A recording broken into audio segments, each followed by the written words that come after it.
যে রব্বুল আলামিন আমাদেরকে 1446 হিজরি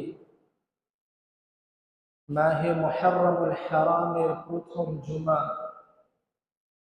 আল্লাহ তাআলা জুমার সালাত আদায় করার উদ্দেশ্যে আগে ভাগে মসজিদে আগমন করার, উপস্থিত হওয়ার তৌফিক দান করেছেন। রব্বুল আলামিনের শুকরিয়া আদায় করি আলহামদুলিল্লাহ। বছরের প্রথম জুমা, আগে আগে মসজিদে আসা যাদেরকে আল্লাহ সুযোগ দিয়েছেন, একটা ভালো লক্ষণ যে আল্লাহ তাআলা তাদেরকে দ্বীনের জন্য অগ্রগতি হওয়ার সুযোগ করে দিয়েছেন, বলি আলহামদুলিল্লাহ। এটা মালিকের অনেক মেহেরবানি। অনেক বেকার মানুষ কিন্তু তাদের কাজ নেই, অযথা কিন্তু বাসায় অথবা বাইরের সময় ব্যয় করছে, মসজিদে কিন্তু আসতে পারে নাই আগে। আমরা আসতে পারিছি, আমরা আসার সুযোগ পেয়েছি, মানে মালিক আমাদেরকে মোহাব্বত করেন, ভালোবাসেন, বিধায় আমরা আসতে পেরেছি।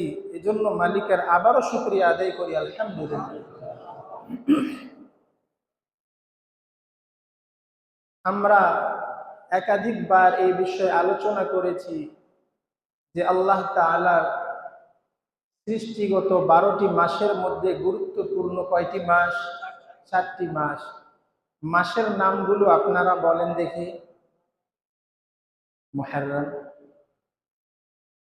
জিলহজ, জিলকাদা, আরেকটি। এর মধ্যে অনেকের ডাউট থাকে, মানে মানুষ মনে করে এই 3টা রমজানকে কেমনে বাদ দেয়, এজন্য চতুর্থ মাস অধিকাংশ আমরা কি বলি?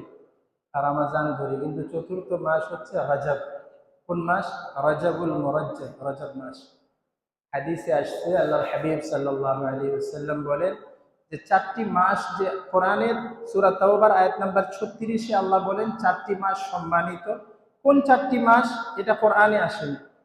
4টি মাসের আবার বর্ণনা দিয়েছেন রাহমাতে আলম সাল্লাল্লাহু আলাইহি ওয়াসাল্লাম, যে এই 4টি মাস হচ্ছে কোন 4টি? সালাসাতুন মুতাওয়ালিয়াত, 3টি হচ্ছে ধারাবাহিক। সেটা হচ্ছে কি? জিলকাদা, জিলহিজ্জা, মুহররম, এই 3টি একসাথে। আর একটি হচ্ছে ওয়ারাজাবুন মুদারুন বাইনা জুমাদাই ওয়া শাবান, আরেকটি মাস হচ্ছে যেটা শাবানের আগে আর জুমাদাল উখরার পরে, এই দুটার মাঝখানে একটি মাস হচ্ছে রজব। এই 4টি মাস হচ্ছে সম্মানিত। 4টি সম্মানিত মাসের মধ্যে, এর মধ্যেও আবার 4টার মধ্যেও আবার একটা মাসের শ্রেষ্ঠত্ব রয়েছে। হযরত হাসান বসরি রাহমাতুল্লাহ আলাইহি বলেন যে আল্লাহ যে 4টি মাসকে সম্মানিত করেছেন, এর মধ্যে অন্যতম হলো মুহররমুল হারাম। বলেন সুবহানাল্লাহ। কেন? আইয়ামে জাহিলিয়াতে যে মাসগুলো ছিল, আরবি মাস, যে মাসের নামগুলো আগে ছিল, ওই মাসের নামগুলো ওভাবে অব্যাহত আছে, ওই নামগুলোই আছে। কিন্তু মুহররমকে এক বর্ণনায় আসছে যে মুহররমের নাম আগে মুহররম ছিল না, এই মুহররমের নাম ছিল সফরুল আউয়াল। কি ছিল? সফরুল আউয়াল। এরপরের মাস হচ্ছে সফর। এজন্য এক বর্ণনায় আসছে যে এই মাসের নাম কি ছিল? সফরুল আউয়াল। পরে আল্লাহ তাআলার পক্ষ থেকে এই নামকরণ করা হয়েছে শাহরুল্লাহিল মুহররম। সুবহানাল্লাহ। হাদিসে অসংখ্য জায়গায়, বিভিন্ন হাদিসে বিভিন্ন ভাবে আসছে শাহরুল্লাহিল মুহররম, আল্লাহর মাস মুহররম। কি নাম? কার মাস? আরো 11টি মাস কার? আওয়াজ করে বলেন কার? সবগুলো আল্লাহর, কিন্তু মুহররমের সাথে বিশেষভাবে হাদিসের মধ্যে আসছে শাহরুল্লাহিল মুহররম। কেননা এই যে হাদিসটি আমি পড়লাম, হাদিসের মধ্যে আসছে আফজালুস সিয়াম বা'দা রমাদান শাহরুল্লাহিল মুহররম, রমজানের পরে সবচেয়ে ফজিলতপূর্ণ যে নফল রোজাগুলো রয়েছে, সেটা আল্লাহর মাস মুহররমের মধ্যে রয়েছে। সুবহানাল্লাহ। তার মানে সব মাস আল্লাহর, কিন্তু উল্লেখ করে একটা মাসকে আল্লাহর মাস বলা হয়েছে। তার মানে কি? অন্যান্য আরো মাসের তুলনায় এর মধ্যে কিছু বিশেষ ফজিলত আর গুরুত্ব রয়েছে। যেমন দৃষ্টান্ত দিলে বুঝতে সহজ হবে, এই মসজিদটা কার? কার? পৃথিবীর সকল মসজিদ কার? আল্লাহ। কিন্তু বাইতুল্লাহ কার? কাবা শরীফ যে বাইতুল্লাহ বলে যে ঘরের নাম, এটা কার? কিন্তু পৃথিবীতে একটা ঘরেরই নাম হচ্ছে কি? বাইতুল্লাহ। এটা কার ঘর? কিন্তু বাকি ঘরগুলো, মসজিদগুলো কার ঘর? আল্লাহর ঘর। কিন্তু এক ঘরকেই বলা হয় বাইতুল্লাহ। কেন? ওটার বিশেষত্ব রয়েছে, গুরুত্ব রয়েছে। আলাদা গুরুত্ব হওয়ার কারণে ওটাকে শুধু বাইতুল্লাহ বলা হয়। যদিও সমস্ত মসজিদ কার ঘর? আল্লাহর ঘর। তেমনি ভাবে যদিও 12টি মাসের মধ্যে আরো 11টিও যদি আল্লাহ, কিন্তু এখানে গুরুত্ব বোঝানোর জন্য শাহরুল্লাহিল মুহাররম, মুহাররমের মধ্যে স্পেশাল ভাবে শাহরুল্লাহ লাগানো হয়েছে। এজন্য এই মাস অনেক বেশি গুরুত্ব। কেন? অন্যান্য মাসের তুলনায় এই যে আশহুরে হারাম, যেগুলো গুরুত্বপূর্ণ মাস, এই মাসের আমলের সওয়াব মুহাদ্দিসিনে কেরাম বলেন যে আল্লাহ তাআলা প্রত্যেকটি আমলের সওয়াব ডাবল করে আল্লাহ তাআলা বান্দাকে দান করেন।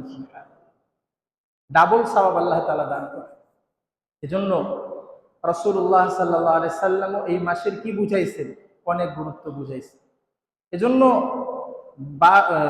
বছরের মধ্যে মনে করেন অনেকগুলো সেকেন্ড মিলে কি হয়? এক মিনিটে অনেকগুলো সেকেন্ড থাকে। আবার একটা ঘন্টার মধ্যে অনেকগুলো মিনিট থাকে। অনেকগুলো মিনিটের সমন্বয় কি হয়? ঘন্টা। আবার অনেকগুলো ঘন্টা মিলে দিন হয়। কয়েকটি দিন মিলে সপ্তাহ হয়। কয়েকটি সপ্তাহের সমন্বয় মাস হয়। কয়েকটি মাসের সমন্বয় বছর হয়। কয়েকটি বছরের সমন্বয় যুগ হয়।